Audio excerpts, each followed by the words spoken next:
Well, hello. Thanks for joining me here on the Good Divorce Show. I'm Karen McNenny, your Good Divorce coach and host. I can't believe we are kicking off our fourth season. It was, 4 years ago, I was approached about doing a podcast. And just a little bit of background, I have spent the better part of 25 plus years as a business consultant. During the pandemic, things got quiet. I was no longer inside the workplace, executive coaching and hosting retreats, speaking at conferences. All of that work came to a close, which gave me an opportunity to lean into something I've felt really passionate about, for over 15 years, which is how we do divorce in this country and how damaging it is and how unnecessary the long, drawn out, expensive journeys are. So while I was sitting around in my PJs like everyone else during the great and powerful pause, I started to Google divorce doula, divorce coach, divorce guidance. And sure enough, I found a whole growing industry in the divorce coaching world. And the reason I even started searching is that a corporate client of mine was sitting in a leadership retreat that I was hosting. And I started to speak about my divorce by way of leading change and transformation. And the CEO of that company was prodding me like, I don't think our leaders really understand the significance of leading change and what their employees are going through. Well, I've never led a big corporate change. The only really big transformational change that I've led was guiding my family in partnership with my husband at the time through divorce. So I was sharing that story. And during the break, one of those professionals came up to me and said, Gosh, Karen, we're really struggling in our marriage and wondering if you would be available to help guide us through that change and transformation. Now, at that point, I didn't even know divorce coaching existed. But I said, sure. I have been a mediator. I trained as a therapist. I, felt pretty comfortable in conflict. So I took them on as clients in the middle of the pandemic. And all they wanted to do in that moment was get into two homes. Their rental home that they owned was becoming available. And as a result, they thought this is a good time for us to divide into two homes, take our two young kids who were about 6 and 8 at the time, and just try this out to see if divorce really is the right answer for us, which I thought was a brilliant approach. Now, not all of us have the opportunity to have a second home across town, but for this couple, it was the right answer. And honestly, I realized that just the separation into two homes is a huge part of this process. How we begin is often how we end. And rather than leaping to, let's call a attorney and start dividing our assets, let's first focus on the family before we focus on the finances. And that has become the model for the good divorce methodology, which is communicating with the kids. How are we cohabitating within one home? Because often many of us are in one home before we move to two. And when we decide to divorce, and we were able to create a nesting schedule where the kids stayed put and the parents were coming and going, and then eventually leading those children into a two-home lifestyle, trying to understand what it is to manage the logistics across two homes. It's complicated. Where's the ski gear? I've lost the soccer cleats. What time is the concert on Tuesday? Oh, are we going to go to that parent-teacher conference together? All of those micro moments are really what cast the long shadow of divorce for your family. And I I believe attorneys will get you divorced, but who's going to teach you how to be divorced? Well, that's why I started this podcast.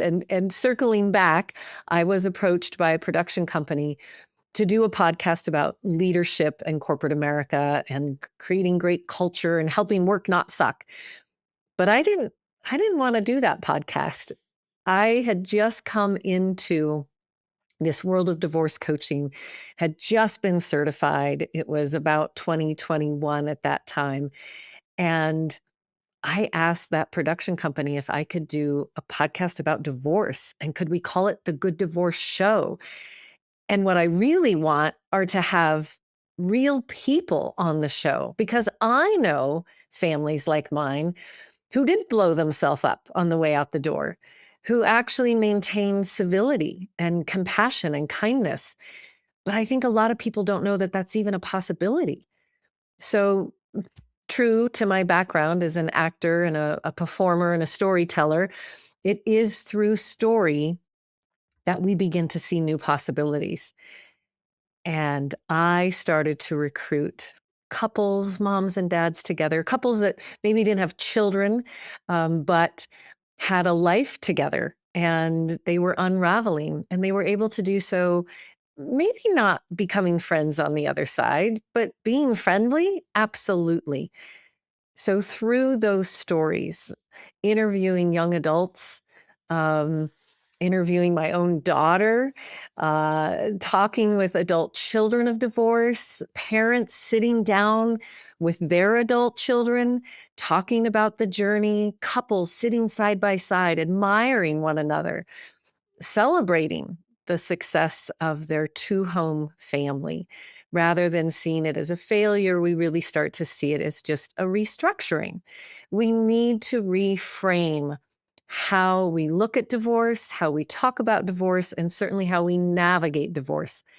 That's what you're going to find here on the Good Divorce Show. I will continue to bring those real life stories into season 4. I'm also going to have those professionals, people who work in the real estate and mortgage world, which is always core to many divorces. The housing, who's staying in the home, are we selling the home?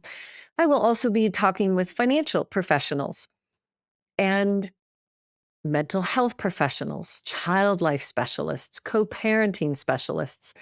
We're here to provide education so that people know how to do this better. If you're anything like me, when we arrived at the threshold of getting divorced, and of course, like many of us, we were in couples therapy. We were fighting hard for our marriage. We were going to save this family. And we should make that effort. But we also should not stay too long.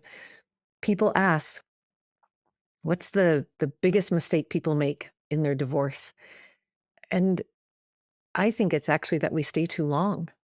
We know our truth long before we speak it. We see that exit off ramp and we just keep driving by it until things get so bad. And sometimes I think we begin to sabotage the marriage and our behavior within it so that we can better justify the departure.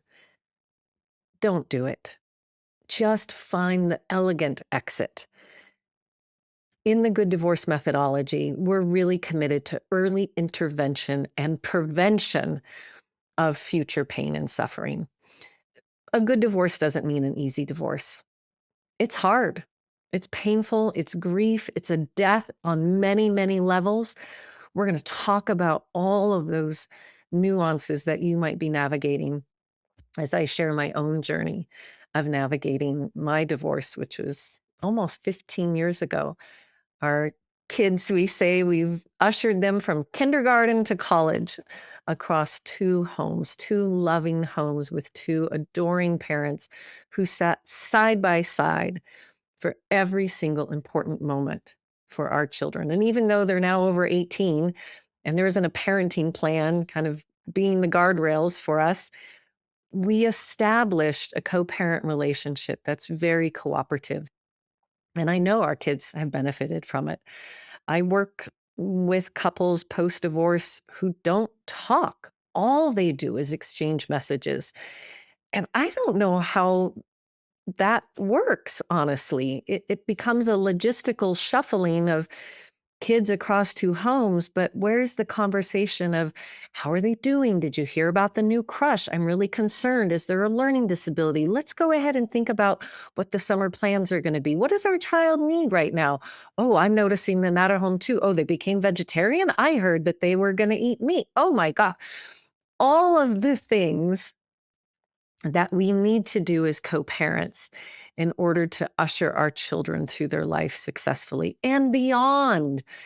And again, the Good Divorce movement is here to protect those kids, because the last thing they want to do is manage your drama on their wedding day.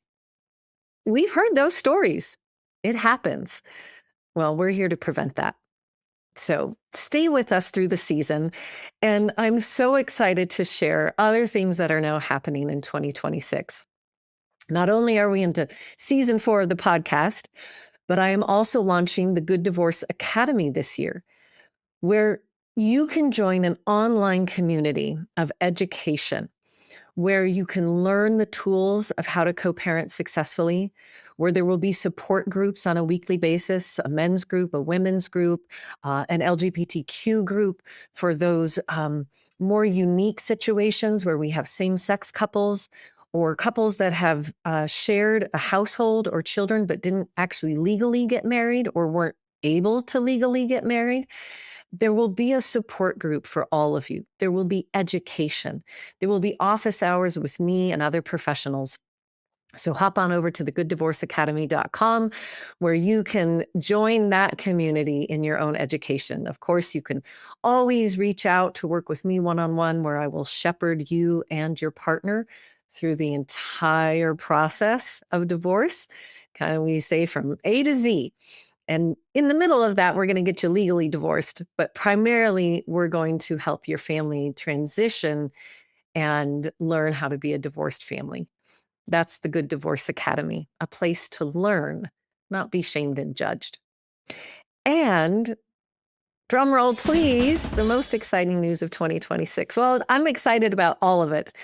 I have my book being published May 12th, 2026. As we kick off this season, it is currently for sale, pre-sales, and they matter, folks. So please hop on over to Amazon or your other online sellers. They'll be in bookstores come May 12th, but go ahead and make that purchase so that you can enter into the movement that I am really trying to lead, which is to disrupt the divorce industrial complex as we know it. And it is become this industry that exploits families at their most vulnerable. It was a $3.1 billion industry, billion with a B like boy, in 2024. There are huge economic effects that come as a result of not supporting families through divorce. It's a grief and it's a death. We underestimate what that is as a society. You know, I always say if my husband had died, someone would have brought me a casserole. But instead, it was probably whispers in the grocery store and people avoiding me, afraid that divorce might be contagious, which of course it's not.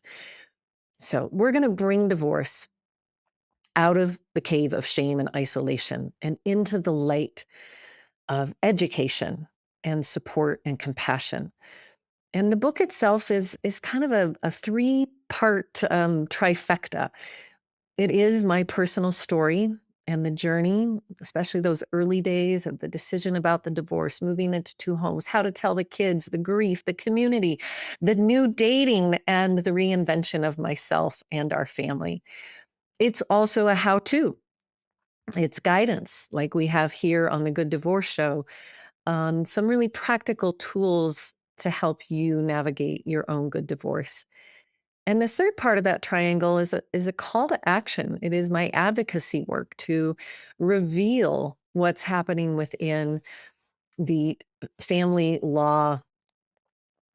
I don't even know what you call it, the circus, the exploitive legal arena of divorce, and how we need to take back our families, realize that it is a family event with a legal component, not a legal event with a little family part. And yeah, We are here to disrupt the divorce industry as we know it and to change the negative narrative. So please find me at thegooddivorcecoach.com, the Good Divorce Academy, where you can hop on to a community of support and education.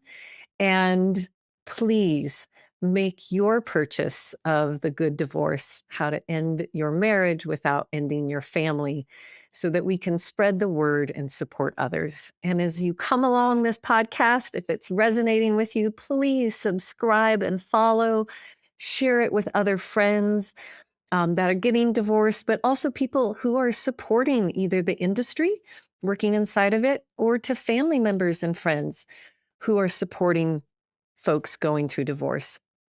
In doing so, we educate everybody more about this event that affects 40% of all marriages in America. And frankly, we can do better.